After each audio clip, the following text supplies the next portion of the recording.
Hello and welcome to Road Rush Nation. This week I wanted to talk about the price of Harleys and are they really out of this world as far as the pricing goes. We all complain about the cost, but in a recent Facebook group that I'm in, someone posted about, 22-year-olds aren't buying Harleys, they're so priced out of the market. And then I saw a receipt from 1955 from someone who bought a Harley here in Kansas City, Missouri, and I thought, hey, this would be a great way to compare the overall cost compared to income from 1955 to present and to see, is Harley really out of its mind when it's pricing out the bikes? I'm not talking about CVOs, so hang out and find out, what did it really cost for you to buy a Harley back in 1955?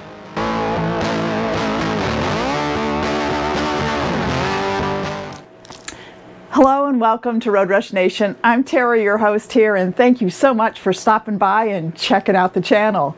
If you're a member of the nation already, thank you so much, and we're so glad that you are part of us.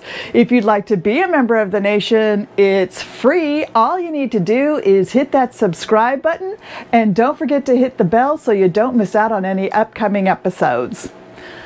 So like I was saying in the very beginning, I saw this complaint, which we see a lot, about how overpriced Harleys are and they're out of concept and they have no clue, and competitors are pricing their bikes cheaper.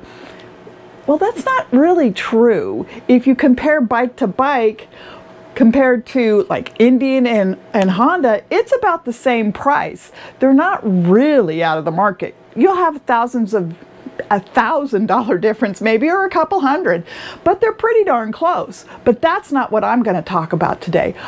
I saw a receipt from 1955 on buying a Harley, and it made me start thinking, income back in those days was not what we have today. So saying you bought a Harley for $1,400 doesn't necessarily mean you made $50,000 and you only spent $1,400.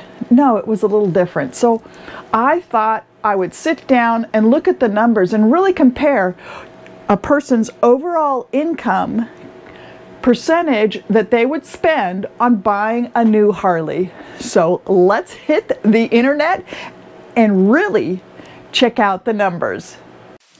This is the post that started all my thinking. This was by a guy in one of my Street Glide groups, and this is what it said. Now, don't bash the guy because of his spelling. That's why I made sure his name wasn't on here, but let me read it for you. Saying the Harley world is more to the older men. Younger guys just don't like them. I don't think this is the case. Even the radio said, if you're 45 or older, come on down, buy a new Harley. I don't know where this guy lives, so I'm not sure what radio he's talking about. Maybe he's talking about an ad. The younger riders have loved both my Harleys. The problem is HD has priced themselves right out of the man's world, and they don't care that they still the highest selling bike out there. People either love your Harley and want one, or hate them and wouldn't have one, and the haters just can't afford one. Why they hate them? Honda sells just as nice, even better, probably for a quarter of the price, but yet I'm 47 and still pay $20,000 for my Harley. Why? It's a Harley, that's why. I'm 47, raised my kids halfway through life and want to enjoy what's left of it. So I will and pay way too much for the bike. I want it just because it's a Harley. If HD came down out of the clouds with their pricing, they easily corner the market for motorcycles. Okay, let me point out a couple of things on stuff that he said that was wrong. First of all, the price of a Honda comparable to a Street Glide, which would be a Goldwing, is about the same. And Indian is about the same. So the whole pricing thing, if you want to buy a Honda Grom, yeah, they're only a couple thousand. Also, I know a lot of young guys that ride Street Glides because they love them.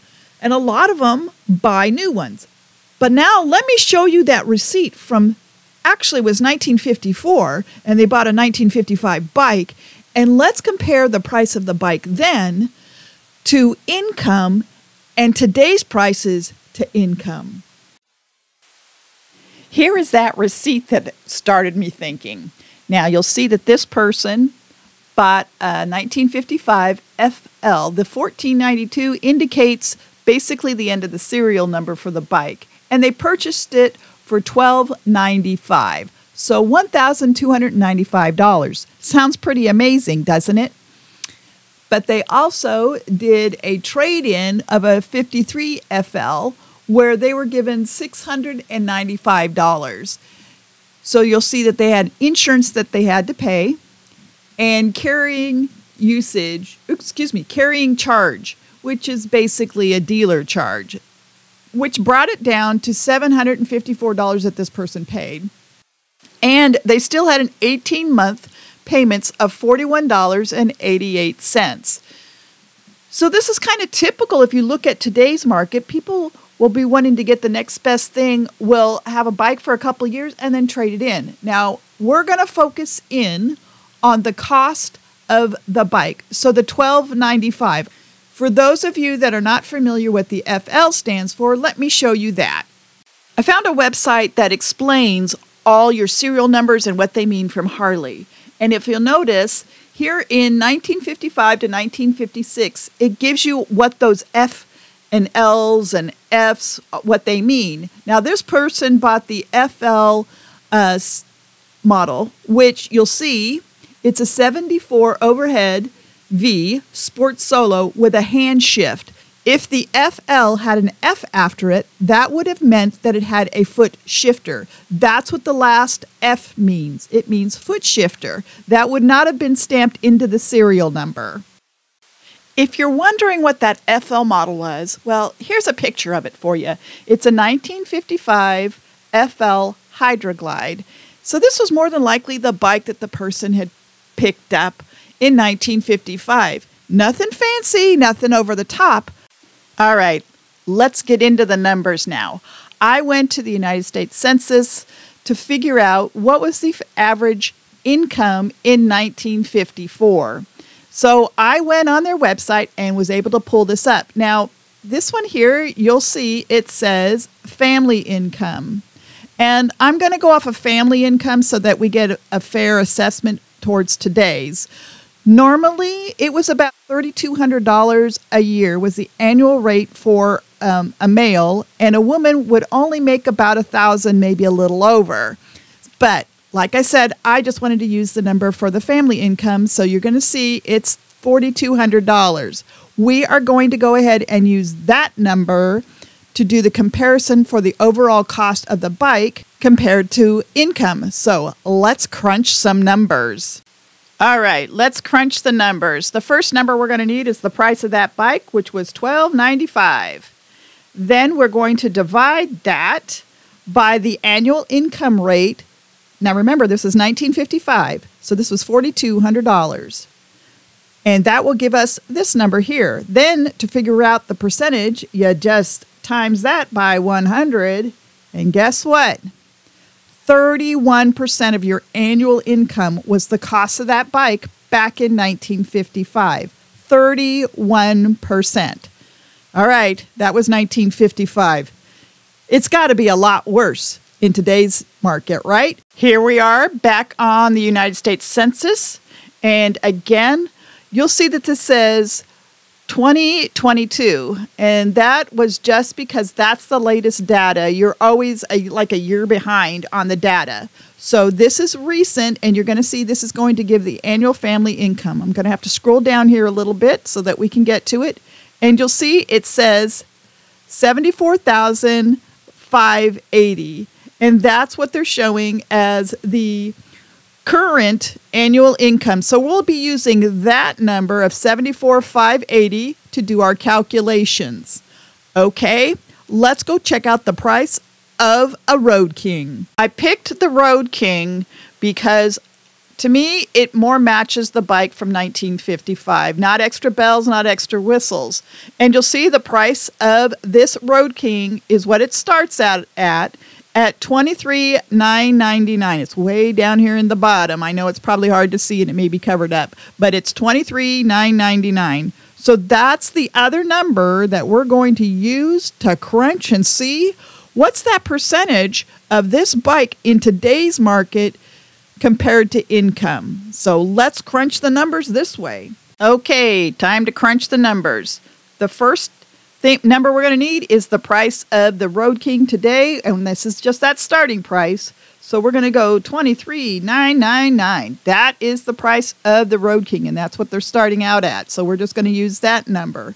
Then we need to divide that by the annual income, and for today's market, it's $74,580, which gives us, bam, this number. Now to figure out the percentage, we have to times that by 100. And look, it's 32% of your income. So wait a minute, 1955, it was 31% of a person's income. That was the cost of that Harley. And in today's market, it's 32% of the average annual income. It's not that far off. It's 1%. So you figure in over 60 years, it's only gone up 1% of the average family income.